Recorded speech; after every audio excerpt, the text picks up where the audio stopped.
Hey, everybody, and welcome to another episode of SmartBug on Tap. Today, we're diving into one of the more exciting shifts that we're seeing in digital advertising today, which is the rise of AI in paid media. So, if you ever launched a paid media campaign, and cross your fingers, hoping for great results, and you're not alone. For years, paid media involved a lot of guesswork related to targeting, to budget, to what messaging and creative to use. And thanks to AI and some of the advancements that we were seeing, a lot of that guesswork is being replaced with more precision and being able to go faster with launching campaigns. And so, for marketers here that are looking to just be more transformative with some of their paid media, you're in the right place today. And so, with that, we'll jump into today's episode all about paid media in the AI era. So before we jump in today, don't forget to subscribe so you don't miss another episode of SmartBug on Tap. Joining me today is someone who's been in the paid media world for a long time and is now helping our clients rethink their approach to digital advertising in the age of AI. Louis Martin, a paid media sales executive here at SmartBug. Louis, thanks and welcome to the show. Tell our listeners a little bit about yourself, your background, and what you're working on these days. Thanks, Paul. So, hello, everybody. I've been working in paid media for a long time, about 17 years now. I started almost by accident. I used to work for a company designing websites, and one day I was at one of my clients, and he said, I've paid a big chunk of money to a company to advertise on Google. Back then, it was starting. Google advertising was only like 2 or 3 years old. And Google was not 2 or 3 years old, but the advertising on Google was like kind of new. And so I took the weekend off to look into this, and I came back to my client the next Monday, and I said I think I can help you, and that's how I started uh, my online advertising journey. These days, my main focus is to help my client grow, and recently I switched from the production side of things because I used to manage campaigns and consult our clients on their strategy. But nowadays, and that's very recent, I just started on my sales journey, so I'm now a sales executive at SmartBug. Great. So let's dive right in with some of these questions. First one just kind of related to AI. So, with ChatGPT coming online, being in production for a mass market in 2023, more folks are experimenting and testing it for different use cases. What are you seeing are some of the biggest limitations of using AI to help run paid media campaigns that you're seeing in the market today? So one of the biggest limitation is that, or the biggest caveat, if I can say, is that the AI is smart, but it's not that smart. It doesn't know the context of necessarily of your company. It doesn't know the culture necessarily. So you still have to babysit it in a way. So you need to give it as much context as possible. And the AI is only going to be as good as the prompt you're going to give it. So the more context, the more data you give it, the better results you're going to get. But don't get me wrong, AI is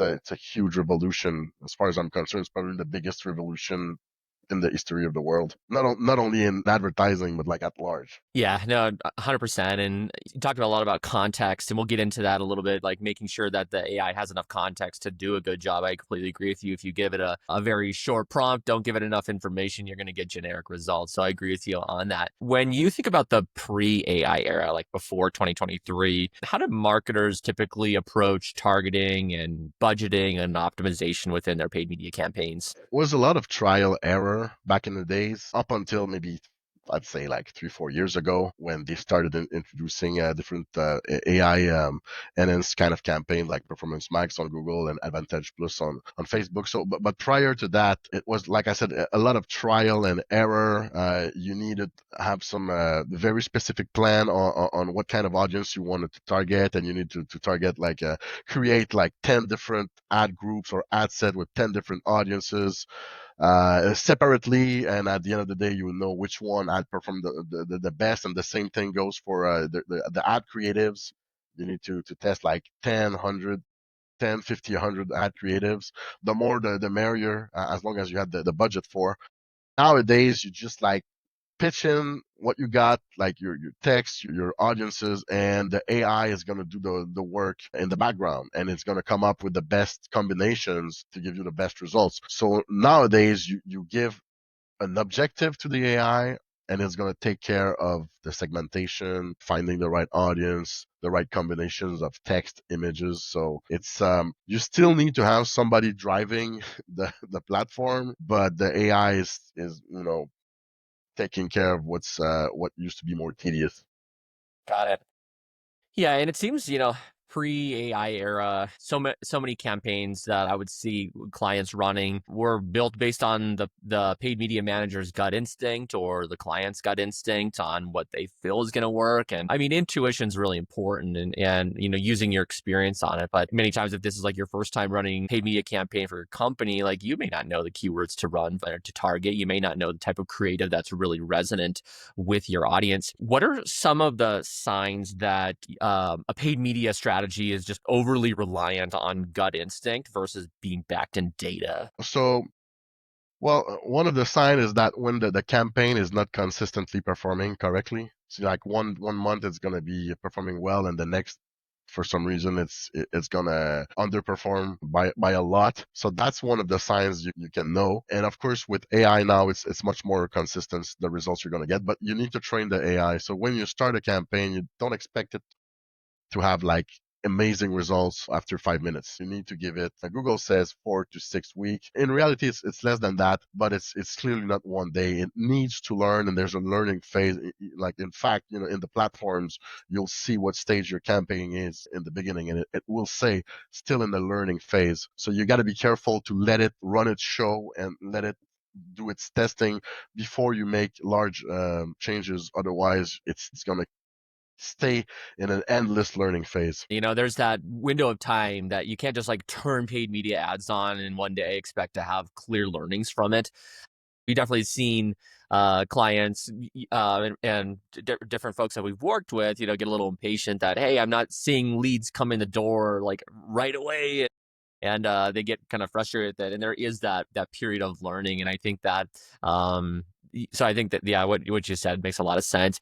Do you have any like examples or anything like that you could share that's kind of related to what you were just talking about? One of them is we have a client of ours. He's in the home service franchise business, and we introduced like AI campaigns. And since we did introduce that, it helped narrow down which zip codes, because like it's like, of course, it's a regional business, so they're not advertising to the whole world. They're really like very narrow geographically targeting, like in an area in a city. And so with the AI, we're now able to target the correct zip codes, and letting the AI find which are the correct zip codes to advertise to, and allow a bigger budget to the zip codes that are performing better, as opposed to the zip codes that aren't. That's one example. We also have like a client. It's two hairdressers. I would have never thought that 5 years ago.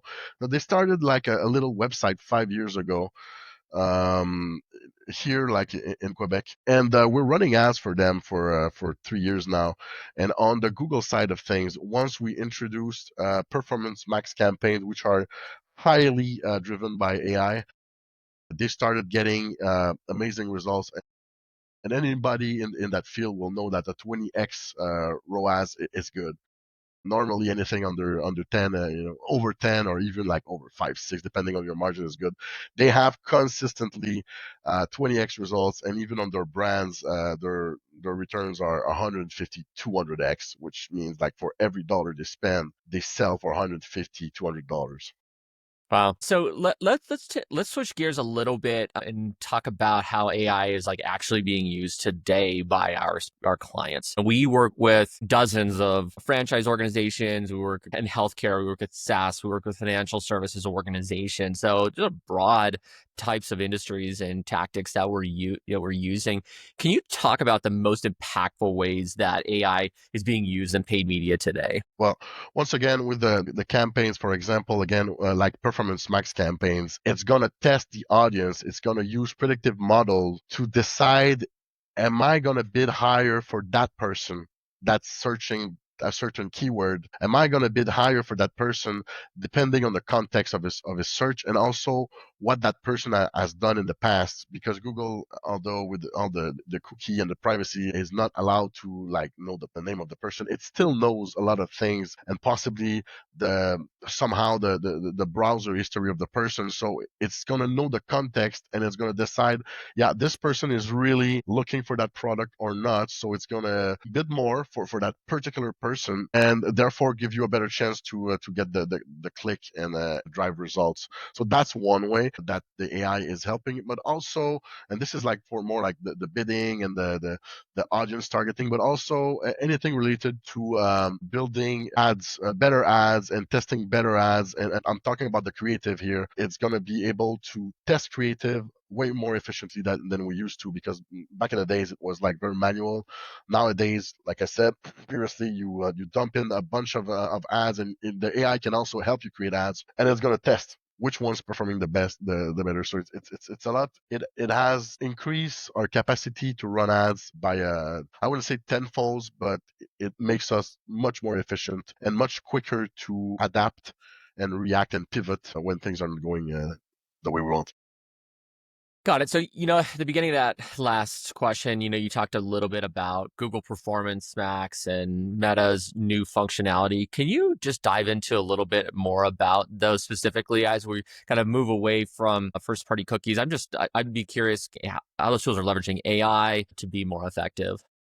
Yeah, so Performance Max is for Google, Advantage Plus is for Meta, and they kind of act the same way. It's kind of a black box, okay? Back in the days, you would need to say, these are my keywords, these are my headlines, titles, descriptions, and you would need to separate them by keywords and by audiences. Nowadays, you throw this all in Performance Max, for example, and it's gonna search for the best audience for the client according to the context of your website, of the all the input you gave to Performance Max. You can add audience signals also, so you can enhance your campaign results by giving first party data. So what is first party data? Well, first party data is everything the company has as far as information in regards to their clients, like name, email, phone number, telephone. So with that, if you inject that in the Performance Max campaign, it's going to help Google find the clients, like a lookalike clients, like people that look like your clients, much more easily, and once again, enhance your performance. Yeah, that makes sense. I like the combination of tools allowing you to insert your own first party data, whether that's stuff from your CRM or other analytics platforms, to be able to just further strengthen some of those campaigns. I like how those things come together. Can you talk a little bit about AI's role within campaign optimization and targeting and creative development? So as far as targeting, like I said, it's going to know, is this person a match for my advertiser. The person just search a broad keyword, for example. It might be a match, it might not be a match, but Google is gonna know. Okay, well, this person has been to these kinds of website, has made these kinds of searches prior to making that search. It's going to optimize, and it's going to bid more efficiently. It's going to bid higher if it thinks, well, this person has a high probability to match what the company is selling as far as what that person is searching, if that makes sense. So for the targeting, it's really gonna help putting the ad in front of the right client, and also bidding it more efficiently when there's a fit. And for the creative, it's going to help us scale in a way that we couldn't do before, just because we're going to be able to test more creative, more efficiently, more quickly, and have a high level of confidence which creative is performing the best at any given time. Okay. Yeah, and kind of a side question to that, the creative development side of things, and building out some meta campaigns I was recently working on, they have the AI functionality inside there that will take an image and be able to like create new variations of that image just right within the advertising platform itself. I'd be curious, like that uses AI specifically to come up with new creative, but do you feel like that specific functionality that's like native inside of Meta and coming up with those new images and creative, is that more effective? Or would you say like manually, using Canva or Photoshop or things like that to come up with variations, is that a better route to go to come up with that? I'd like to say, yeah, AI is like the one size fits all right now, but sometimes, and that's why you still need a human behind the wheel. Sometimes a human is going to make a difference because it's going to know more about the context, the culture. So the AI is really a tool to help, but it's a tool. It's still not like as smart as a human. So you still need a human to help give more context to the AI. So then it's gonna give you better results. But yeah, Canvas can still be good. The best way to use it is maybe in conjunction with the AI to help create more variations. So like you can create like the first draft and then you can send it to your AI tool to create variation of that much quicker than a human would. But the first draft might be highly dependent of on the creator. Yeah. Yeah, and using those tools too, it felt like there was some degree of hallucination that was going on where you think about some of those early AI images where someone has like seven fingers and things like that. So I think you definitely have to have that human coming in until that AI is so good where it's much more realistic and accurate. So let's switch gears to talk about agents, agentic AI. We're starting to see more agents across HubSpot and other platforms, folks using AI agents for multiple different types of tasks. What's the value of using agents like from a paid media context? Like, how are they helping teams be more effective and eliminate manual tasks? Well, it's really going to help the managers automate what used to be repetitive. So it's going to take that work off their hands, so they can really concentrate on what's important and strategizing. I would add to that too. There's inside of HubSpot, which many of our clients also use for hosting landing pages and hosting and managing their ads and everything like that. Content agent is really what I'm seeing a lot of activity around, especially around just like landing page development. I think so often, marketers, get set. They have new goals in front of them or campaigns they want to launch in. Creating a brand new landing page from scratch is cumbersome, takes a long time, and I think that's where we're seeing a lot of value and a lot of being able to move a lot more quickly, just being able to spin up a landing page based on a prompt versus you having to like dig out a template and create it from scratch every single time. So that's really where I'm seeing a lot of agentic stuff happening just inside of HubSpot specifically. Do you think that longer term, like AI agents are going to replace the day-to-day tasks for paid media managers? Or do you think it just helps strengthen paid media managers' decisions? You know, in the short term, I don't think that they're going to replace managers. They're just going to help us. They're going to do the repetitive task much better than a person could do. And in the end, you're it's still going to need some direction from the managers, but it's gonna analyze data much quicker than we could. So it's really going it's like having a genius next to you to help you take decisions. I like that. A genius or a PhD level intern, something like that. So thinking about AI, think about like pre 2023 and where we are today. What are some things that were really time consuming back then that you feel like we're moving like 10x more quickly with these days leveraging AI? Clearly, one of the biggest time gain is in regards to multivariant creative testing and also multivariant audience testing. I used to work for a company that was selling couches online, and we could take 20 hours a week just creating campaigns. Now, the same task would probably take me with the help of an AI 3 or 4 hours. So it really has helped us streamline much quicker and putting out campaigns much quicker and getting results much quicker and finding winners again much quicker. Yeah. So let's talk about how humans are actually being used then within paid media. We talked so much about AI today, but like AI can do a lot of that heavy lifting now. It can do a lot of that manual work we talked about. Where should marketers be spending their time and energy if they have all this extra time now that AI is doing a lot of manual work? Yeah. To answer your question, Paul, we should double down on what the machine can do. So creativity, I know AI can do creativity, but it still needs direction and the strategy also. We need to have like a big picture and a 1,000 feet view of what's happening, and then the AI is going to help us produce results. But once again, I think that the brain of the human to have the big picture so far, or right now, at least for the next couple of years, is still much needed.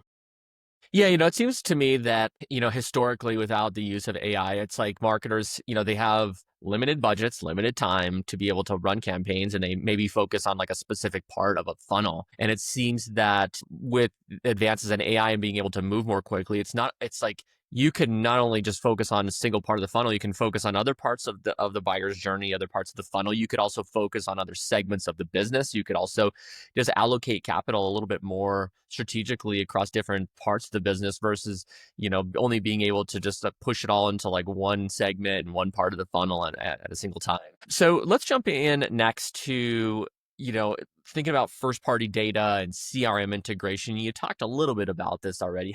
How important is making sure you're pushing that first party data, CRM data, into your ad platform? It's quite essential, in the sense that the more you feed the platform with good data, and nobody has better data than the company themselves. So the more you can feed that with your CRM, for example, with HubSpot, you can literally feed your audience and your list of clients to Google without privacy respected, of course.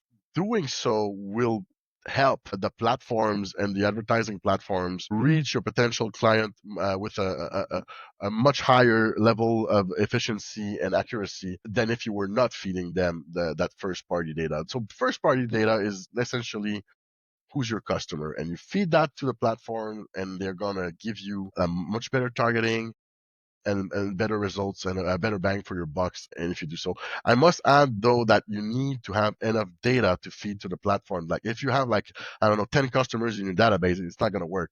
But like our clients usually have like a huge database. So by feeding that to Google and Facebook, it's going to help them have better results, much better results. That brings up a good question, which is for clients that don't have enough data or have dirty data or disparate data, things like that. Do you have any advice for those types of companies that want to take advantage of first party data, but maybe they're either a small company or a very narrow company? You think about some of these government contractors that maybe can only work with two or three different companies or four companies or accounts at once. Any advice just in terms of those types of instances is where they don't have thousands of customers to pull in data from? Well, you're going to need to set up some tests if you wanna get better results in those cases, and you need to segment the kinds of actions you want to track and give a value to those actions. For example, maybe you have two types of form on your website that your potential customer can fill, and one of those form is a request a demo, for example, and the other form is contact us. Okay, request a demo potentially has a much higher value for you because you know that if somebody is requesting a demo, they're much further down the funnel and much closer to a buy, to the final step. So you could allow that request a demo form to have a certain value and feed that to Google or Facebook. And by doing so, you're gonna help feed the algorithm and letting the algorithm know, well, listen, these people that fill those request a demo form have a much higher value. Therefore, I want you to look for those kind of folks, as opposed to somebody fills a contact us form. This is just an example, of course, but let's say somebody fills a contact us form. His value is 50, but the requested demo is 100. So it's going to try to balance to give you the most client that looks like somebody would request a demo. And I think as long as you're tracking that data, whether it's you're using HubSpot or GA or any type of platform, you can really see what that conversion rate is from like demo to customer or contact us form to customer, and you can start to work out some of those calculations. So that makes sense. Let's jump into where marketers go wrong with AI. They turn their agents on, or they sort of set it and forget it with some of their AI tools. What do you think marketers are doing wrong today with the AI? Well, I think you kind of said it in your question. Like the worst thing you can do is just like turn it on and forget about it. This is not a fire and forget solution. You need to monitor what's going on and give context and more feedback. The more feedback you're going to give to your campaign and to the AI agent, the more results or better results you're going to get. So one of the biggest mistake would clearly be to just like let it run without monitoring it. Let's go to the last question in this segment. So, what's an example of a smart strategic decision you've seen paired with AI execution? I think I kind of talked about it in the last question, but let me be more precise. So if you use multiple conversion actions, each with its own conversion value, and then you let the AI optimize, it's going to give you the best conversion value. And the more data points you have, the better it is. You need the traffic also. But so if you have a bunch of conversions, the worst thing you can do is allow them to have like the same value. No conversion should have the same value normally. They should have different values for you because it's not true that they're not all created equal. Yeah. Yeah, that makes sense. All right. So let's jump next into a case study client example one. Can you share a recent client example where AI driven paid media made a measurable impact? Yeah. So we launched a campaign for one of our clients in the financial business, and two things we did. First of all, we remarketed to their audiences, but we also feed them with their first party data. And you might say, well, I mean, isn't it the same thing? Well, no, because when you remarket to somebody, you can just, for example, remarket to somebody who visited your website. But in that case, that's what we did. We started a campaign, and a part of the audience were people who visited the website, also people who filled some forms. Okay, but also, and this data we don't have it as an advertiser. They also feed us with their data from actual clients that bought in the end, and we don't have the platform doesn't have this information unless we feed that data, and doing so improve their performance, and their cost per lead dropped by 66%. Wow. What would you say made that campaign successful? Was it the creative that we're using? Was it the targeting? Was it that first party data? Was it budget allocation? Tell me a little bit more. Why was it so successful? Well, mainly because the AI, we gave the AI the data, like the first party data, and we let it adjust the budget according to the context of every search the person were doing. In doing so, it really drove down the cost per acquisition, like by 66% once again. So, how specifically did SmartBug's team help leverage tools like HubSpot or any first party CRM data in that effort?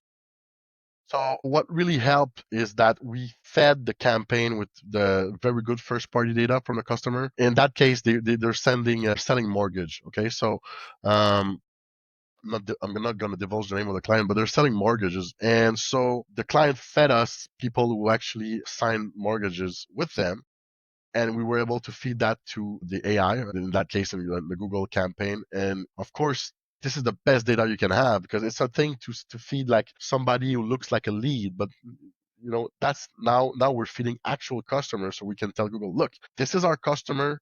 Find data points that you can link those customers, and then go find me some customers like that are in the market for mortgage right now, and then that are looking on Google. So that's very powerful, and that's what the AI of Google allow us to do. Great. Well, let's move forward and just thinking about like the future of AI, how this is going to impact paid media. It's hard to, we don't have a crystal ball, obviously, but if we were to look sort of 2, 3 years out from now, what do you think AI is going to do? How is it going to impact paid media? How is it going to impact some of our clients? How do you think it's going to help everybody along the way? It's going to reduce the heavy lifting. It's going to remove the heavy lifting from the shoulders of the campaign manager. And it's going to allow the campaign manager really to have more time to strategize and plan at a higher level. And the tedious tasks like testing different ad variations, different text titles, descriptions, images, that's going to really going to be passed on to the AI, and the campaign managers are really more going to focus on the high level strategy. They're kind of going to become more like a chef d'orchestre, like we say in French, like the guy who managed the orchestra. I don't know how to say like Conductor. a conductor. Yeah. Got it. Yeah. So, and then what about AI agents? So agentic AI there's a big wave of agentic AI happening in the market right now. Everybody's talking about agents and everything like that. How do you see the role of those evolving with paid media?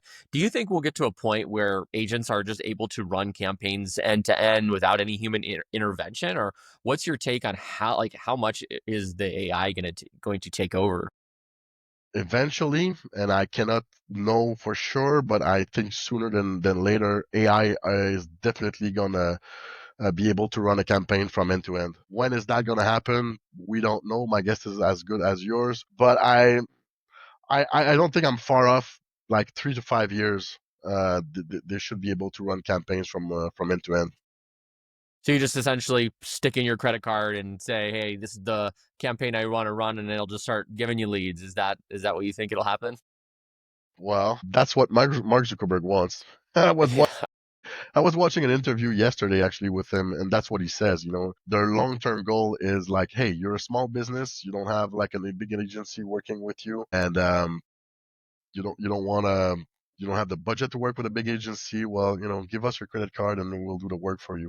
Is it going to be optimal? I don't know. We'll have to see. But eventually, I guess that's where we're heading.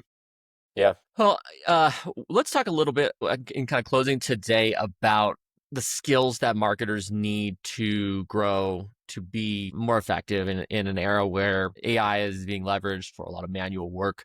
What are some of the skills that you think marketers need to improve upon and be thinking about to be able to make sure that they're not out of a job in a few years and AI is taking all over their work? What should they focus on? Anything like related to strategic thinking and high level creative thinking is going to help you stay with in the game. Oh, between you and me, long term, I don't know. I think AI is going to take over the world, but like short term, in the next couple of years, like the more higher creative thinking you are, the more strategic you are to help guide the AI, well, the better your chances are to keep your job in this ever changing world. But yeah, definitely AI is really advancing at the speed of light right now. We don't know where it's gonna go for sure, but we know it's gonna uh, you know help a lot with the most difficult tasks. Yeah, it seems like in the short term, a couple of the areas that I've been talking with my team about is prompt engineering. That's one of them. It's like becoming better at creating the types of prompts essentially that will help you get the best outputs. And what do you need to include within that prompt so that it's not hallucinating and that's getting you the desired output. I think so many people that start leveraging AI at the very beginning, they see just a sort of a blank box and they ask it a generic question and they get generic answers and they kind of give up pretty quickly. And so I think that that's one area just in terms of like short-term training is like getting really good at prompt engineering so that you can just be better and be able to move more quickly with AI. What investments would you say that marketing leaders need to make now to prepare for this next wave of change? They should invest in three key areas. The first is data infrastructure. So the more connected, clean, and actionable your first party data is, the better your AI tools are gonna perform. So like once again, I don't know what the expression is, like garbage in, garbage out. So the better the information you feed the AI, the better the results are going to be. That's the first thing. The second thing is talent development. So you need to have like very quickly, I think strategy is going to be one of the most important things to have within your team. So people with strong analytic and strategy and creative thinking are going to be key. And the third is a good tech stack, a flexible tech stack. So tools that can evolve with AI. So platform like HubSpot, GA4, and systems with OpenAI and the AI capabilities. So you want to be in a position to pivot quickly. HubSpot is of course clearly one of the platforms to help you do that. They're on the cutting edge of what's happening right now. Yeah, and I think that last one, just mentioning like when marketers and leaders and organizations are thinking about like tech investments right now, it's like when they're thinking about vetting what tools they're going to buy, it's like they looking at the roadmap and what sort of AI development that's on that roadmap. I think is so critical for leaders to be thinking about. I think more than any other feature set. And that's what we're seeing within the HubSpot platform. I would say across every single hub, there in multiple different apps within each hub, there's some level of AI that's getting baked in. And I think that's investing in your AI future when you invest in the tech stack that is thinking about that within their future. Before we wrap up, I just have a final question. What's one piece of advice that you would give to marketers who are looking to improve their paid media strategy in this age of AI? What would that be? You need to be very, very specific with your goals. That's key. That's the foundation. And you have to get your data clean, get your data in order. So once again, garbage in, garbage out. The more precise the data you give to the tools, the AI, the platforms, the better result they're going to give you. So you need to make sure that your data is clean. So you need to focus on aligning your goals with strong first party data, and tracking that will matter, and feed that into your campaign. Awesome. Well, I think that's a great last insight to end on, all about goals. And thank you so much for joining today, Louis. For everyone that's listening, as you know, big takeaway here is AI is changing the game, and it's it's not replacing our strategy by any means. It's allowing paid media teams to move more quickly, come up with better creative, be more effective with how they're allocating their capital. If you enjoyed today's episode, we definitely want you to subscribe so you don't miss all the conversations that we have coming up with other experts here at SmartBug. If you have any questions or would like to deep dive into any other things that we talked about today, Louis and I would love to hear from you. We'll put our emails in the description below, and feel free to reach out at any time. Louis, thanks again. And thank you for joining today's SmartBug on Tap, and we'll see you next time.